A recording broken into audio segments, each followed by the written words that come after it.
Buddy Holly's voice is totally anemic. No, it's not. And what about those glasses? Should have been a hit, right? Best damn thing you ever wrote. What does this bloody Holly do that you want to model your whole life on him? He sings very well. It's just clang, clang, clang. Pick it. Words of love you whisper soft and true. Words of Love, Screen 2, tomorrow at 10:15.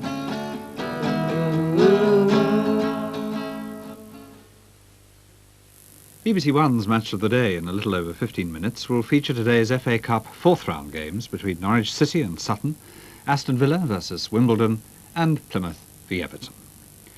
Here on 2 Now, Stanley Kubrick's epic space adventure is introduced for our film club by the director of the recently acclaimed Distant Voices Still Lives, Terence Davies.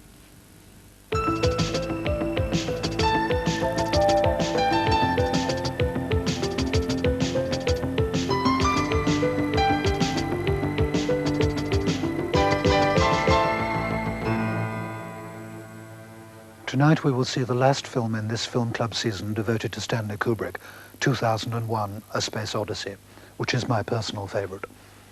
Although this is not its first showing on television, this is the first time it is being presented in its original widescreen format throughout. In the short time allotted, it is impossible for me to discuss fully the complexities and subtleties of this breathtaking work. For 2001 is about nothing less than the epic story of man. From primitive times to an imaginary space future of superb technocrats who have colonized and conquered the solar system. The opening sequence is pure cinema. The planets are strung out behind one another in the vast wilderness of space, an uninhabited world combined with the music of Richard Strauss's Also sprach Zarathustra. It is an exquisite, dazzling opening where image and music are in perfect unison. In the dawn of man, we see isolated tribes of ape men scratching an existence from a barren earth, terrified of the elements, each other, and the unknown.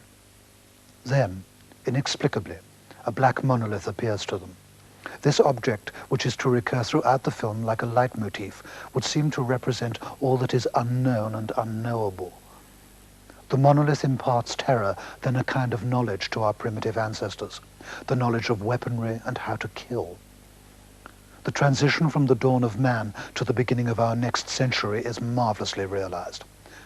The ape man throws a bone into the air, and it descends as a spaceship in deep space, accompanied by Johann Strauss's waltz, The Blue Danube.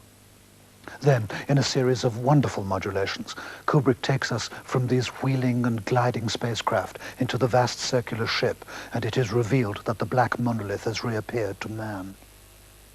In the next section of the film, the Jupiter mission, we are on board a ship designated to investigate the origin of the monolith.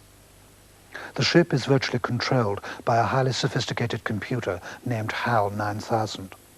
And it is here that Kubrick is at his most dazzling, creating a space future which is utterly authentic. HAL, apparently developing something akin to human emotions, malfunctions, and begins to take over the mission. Eventually, astronaut David Bowman, played by Keir Dullea, battles with this deadly and devious computer. Man has placed his faith in technology, and technology has turned on him with a vengeance. As Bowman attempts to disconnect HAL in a scene of great tension, he reaches the heart of the machine, its memory bank. The HAL voice, previously calm and caressive, begins to revert to a kind of robotic infancy, eventually singing the first thing it was programmed with, the nursery rhyme like Daisy, Daisy. This to me recalls Oswald at the end of Ibsen's Ghosts, saying, "I want the sun, I want the sun," as he slips into complete mental disintegration. But what makes the scene particularly stunning is that it is bathed in a blood-red light.